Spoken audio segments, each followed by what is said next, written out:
wormholes, particle physics, extra dimensions. Are the wonders of so-called reality really what they appear to be? Or do we exist in an elaborate hologram? Is our universe the result of random activity or the result of intelligent design? If a creator was involved, can we discover him through our perception of divine order?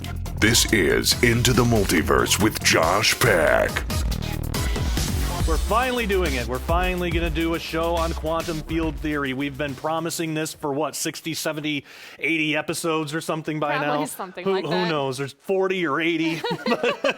but we've been promising all you guys at home that we would, at some point, do an episode on quantum field theory, and we've been avoiding it because it is a difficult topic. I don't even know how we're going to do. We literally have no notes. We will be winging this, so we're going to take the most complicated aspect of quantum theory and just using our brains. We're just gonna see what happens. But it's probably fine. It's probably fine. It's probably going to be fine.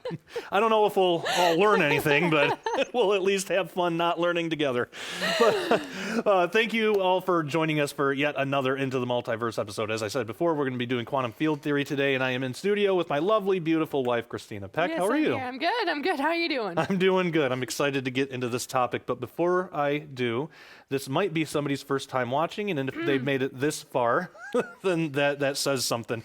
How can people subscribe? How can they find us online? What's all of our outlets? It's youtube.com /Into the Multiverse.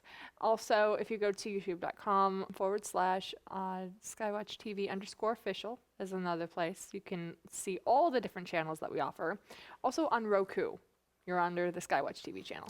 Yes, and if you are subscribing on YouTube or trying to, you might have to click the little bell next to the subscribe button. I don't know why YouTube has added this new thing that people have to do, but for some people, you have to, some people you don't.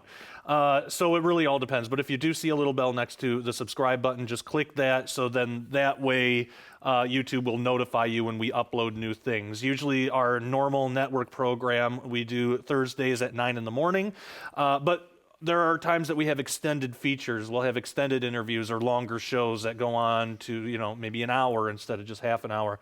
And those ones we try to do on Fridays, but it's not always consistent because we don't always know when we're going to have them. A lot of it depends on if we have a guest in the studio who wants to talk for a while. Or if it's a really important subject to touch on. Yeah, like we did one on official disclosure, and we did another couple of ones relating to that. So, so that's why you want to subscribe.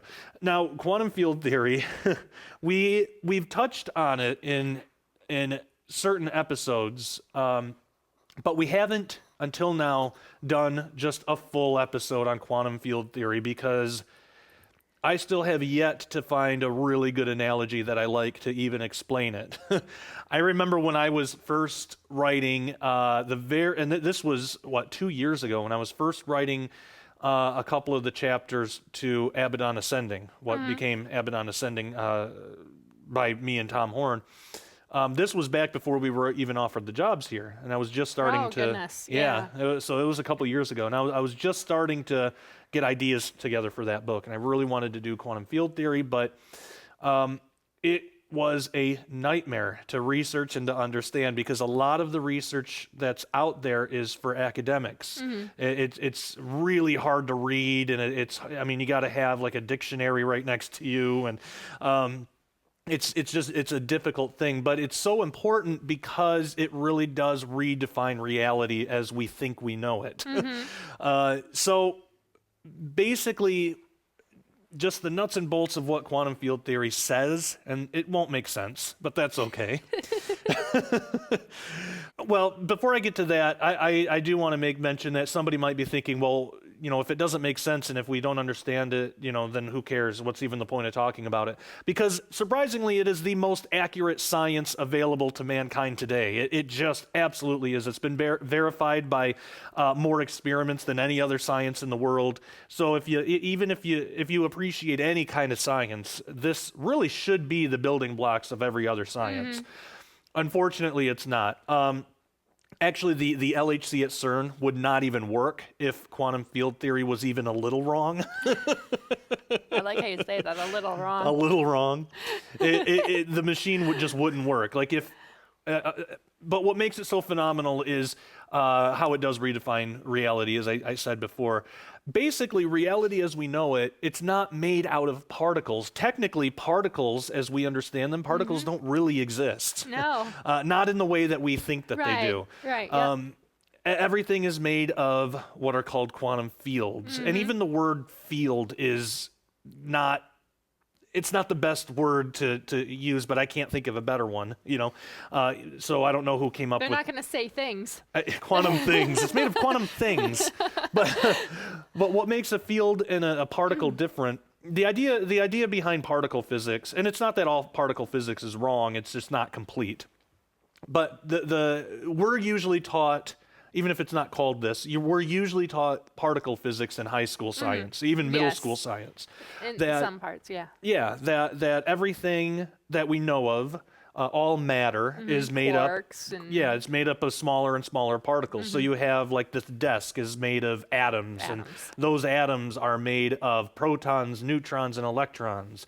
And the electron isn't made of anything, but the proton and the neutron are made of 2 up quarks and a down quark for a proton, and 2 down quarks and a up quark for a neutron, and but even the quarks are connected by gluons. So it's this whole. You're getting down into the Yeah. the But- gluons are. And eventually you get down to like the quarks, and then the question is, well, what is the quark made of? That's where quantum field theory comes in. And quantum field theory redefines a particle to where it's not even a particle. It's not even like this solid sphere of reality. I think it starts getting to like the spiritual realm. I think so too. Yeah, I think I really do too.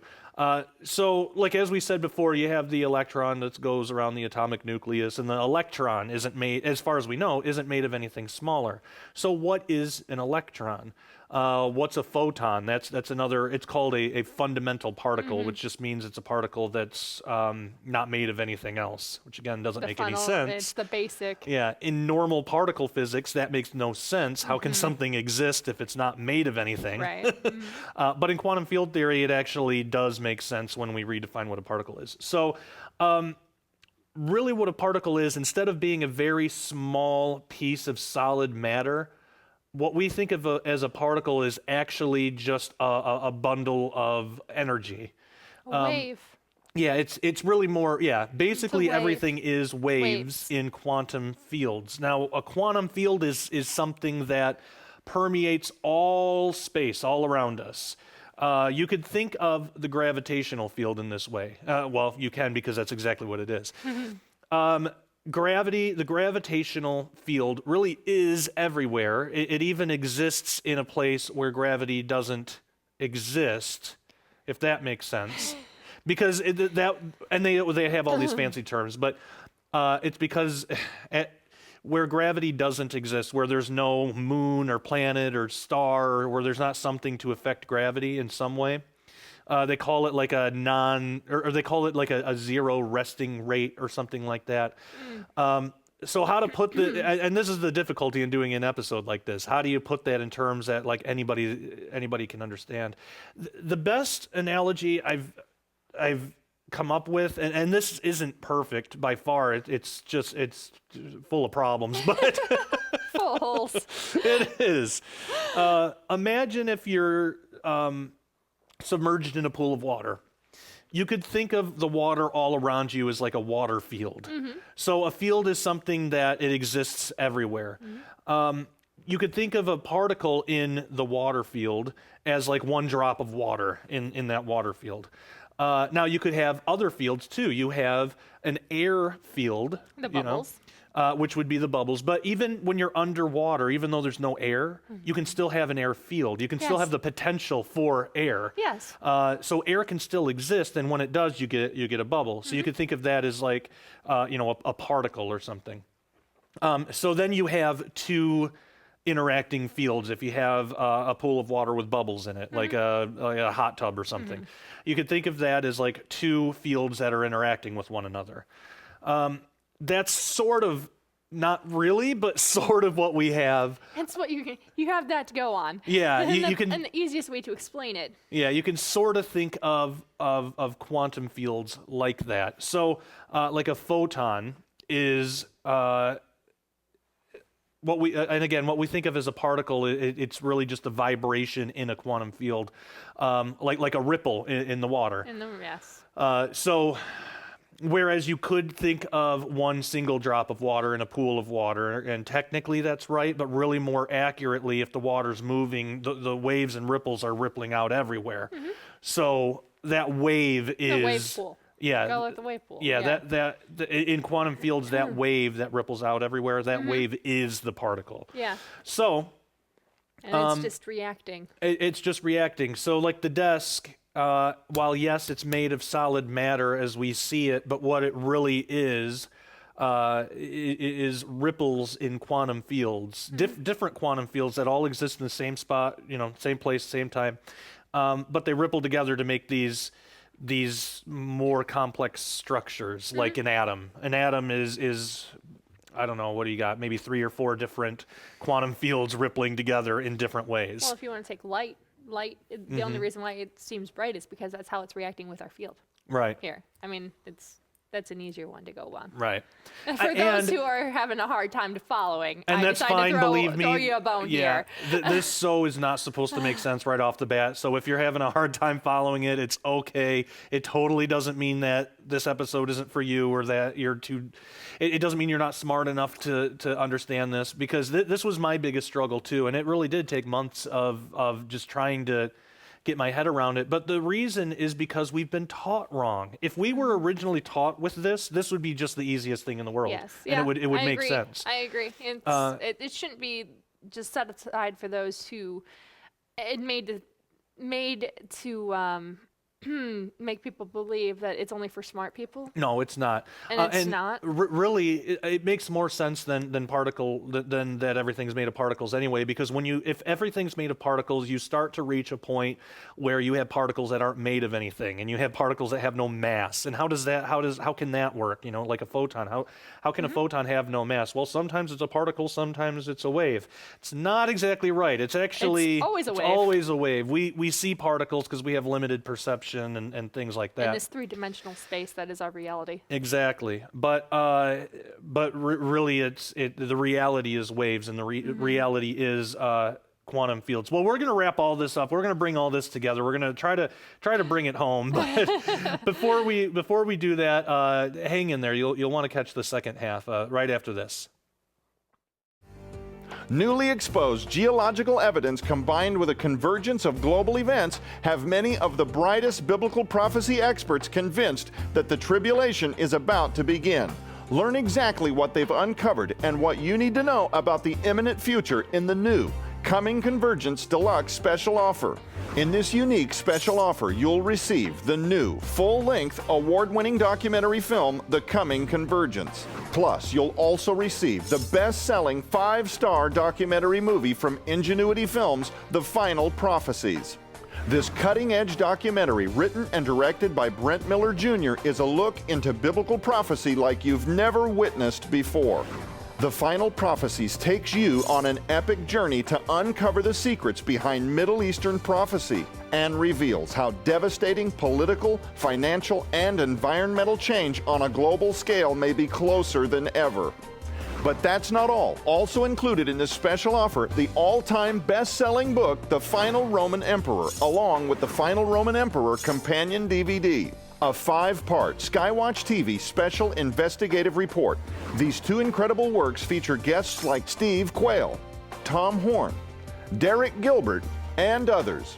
With this incredible book and DVD set, you'll discover the weapon of mass destruction that ISIS will use and how it will lead to an apocalypse. The preparations by the occult elite and their visions of the final Roman emperor from within the Vatican vaults, and the coming battle for the cosmic mountain. Also exposed is Tom Horn's greatest prediction yet, and one that is sure to shake the foundations of the world.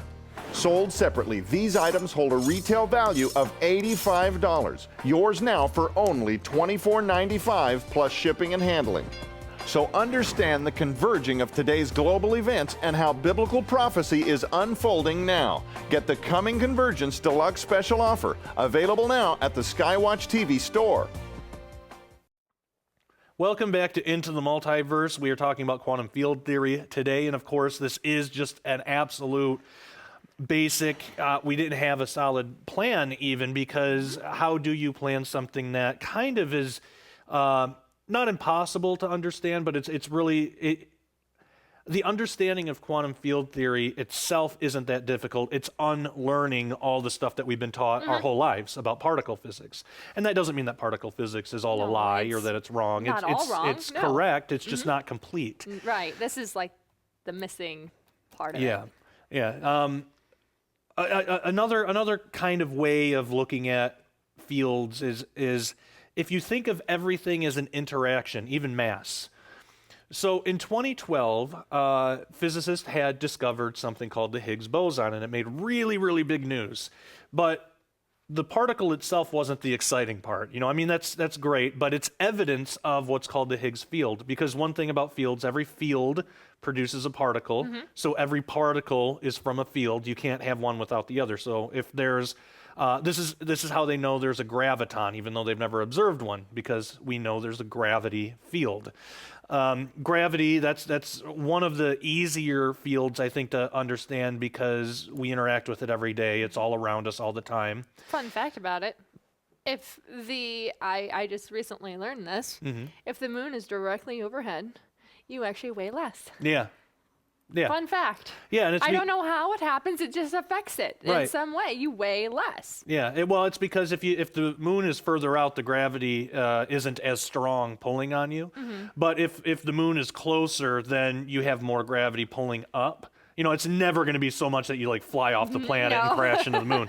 But it's a fun fact. I think it's really cool. I mean, anyway, continue. Because it's at its closest point. But yeah, so that's an example of the gravity field interacting kind of with itself. You have the moon's gravity and the Earth's gravity. It's still all the same field. Yeah, it's still all the same field, but it's kind of like if you have like a bed sheet and you can ripple it and do this. You can do it on one side and you have an interaction that's predictable, or you could be on the other side and we could both be doing it, and then it's a little bit more chaotic and does some different things. Yeah, the fitted bed sheet deal. Yeah. So gravity is a little bit like that. And really all quantum fields are. So when you have all these different bed sheets, different colors, different people creating ripples of different intensities and stuff, then you have more complex things. So particles are kind of like that. Yeah, because it could get to the point where these bed sheets are rolling up into a ball, or some are like the gentler waves are more. It flows easier. It's not as chaotic. That's a good point, and that's what quantum fields do. They can roll up inside one another and through one another, and even. And then and that's how they're reacting with one another, and that's how you get your atoms, your particles. Everything's building up. Yeah. So it is difficult to envision, but it's one of those things, and I speak from personal experience, as do you. It's one of those things that if you think about it enough and you try to understand, once you got it, and it really does make a lot of sense. It's just it's hard to explain because yes, but that bedsheet analogy is it's pretty awesome to think about. And again, if the bed sheets were able to merge with one another, if you have different colored ones, they would merge and create new colors. So particles and quantum fields are kind of like that. Yeah. That's why no analogy is ever going to be perfect, because you got to have something that can go through something else, still interact with it, and create new things. And what could that be? Maybe people at home have a better analogy than what we're trying to present. And if so, please put it in the comments or something, because I am really looking for a better way to explain all this. But there are a couple videos that if people are interested, they can check out. There's one by, actually a couple of them by Sean Carroll. He's a physicist on quantum fields. And then there's a new one from the Royal Institute, and I forget the physicist's name, but it's just called Quantum Fields, so it should be easy to find. It's about an hour long, and he does it pretty good. He explains it pretty well in layman terms. Now, something else that's really cool about quantum fields and particles, and this I think points to a creator. is everything that we know of is made, and I'm going to keep using the word particle just because what other word is there, but everything is made of different combinations of only 12 particles. Yes. Which is really cool when we think about the number 12 in the Bible, like divine government and completion. So we have, there are 6 leptons and 6 quarks. That basically makes everything, makes everything. But what that means is that there's 12 quantum fields because, again, you have to, for a particle to even exist, you have to have a quantum field because a particle is a wave in a right, it has to interact with that field. Yeah, so, well, it comes from the field. It is the field. It is. Particle is the field. So there are, as far as we know, there's 12 of them, which just wouldn't that be perfect, you know, if there are no more, if it is exactly 12.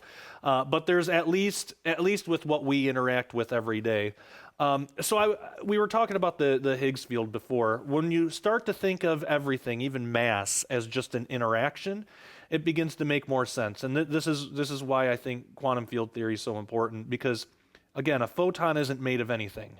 It's massless. It's fundamental, which means that it's not made of anything smaller. Yeah, it's the most basic of the basic that you can get to. It's one of 12 of those. You know. Yes. How can that even exist? Because when we think of mass as just an interaction, mass is an interaction with the Higgs field. That's why I had brought up the Higgs boson before. When a particle interacts with that field, that's what mass is. Mass is just an interaction. It doesn't interact and then the byproduct is it picks up mass. No. The interaction is the mass. Yep. So interacting with each other. Exactly. Yeah, exactly. So when you have a photon that just doesn't interact with that field, that's how it can be massless. It can still exist and not have mass. So you could think of mass almost as like charge. Like you can have a positive charge, you can have a neutral charge, which is no charge at all, or you can have a negative charge. You can actually have negative mass. Yeah, we talked about that. Yeah, that's something else. Yeah, I talked about it on Sci Friday with Derek and Sharon Gilbert, and people who haven't had a chance to check that show out, you absolutely need to.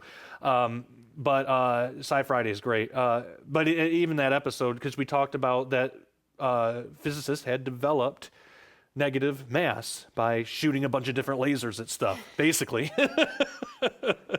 But they created... What a fun job, just shooting lasers all day. Yeah, so they created negative mass, and then we're left wondering, like, well, how would that work? You know, is that like a black hole? Or, you know, what is negative mass? Well, if we just think of the world in terms of particles, negative mass is impossible. That doesn't even make sense. Not even a black hole could make that make sense. No. But if you think of it in terms of fields and that you can have a positive charge or a negative charge, think of it like two magnets. You know, you can put them together and they attract, or you can flip one of them over and they'll repel each other. Mass is actually a lot like that. So mass usually, you know, when you have a reaction with something, you know, if you push something, it's going to have an opposite and equal reaction. With negative mass, it's the opposite. It pushes back on you, sort of like the magnets. So mass is really just an interaction. You can have positive, negative, or neutral. So what other ways are there to try to get our heads around quantum fields and to have it make some kind of sense? And especially because if this is foundational reality, if this is what everything is made of, if this is what we are made of, our bodies are just different interactions between different fields that are moving in on themselves a bunch of times. So how does this come into time?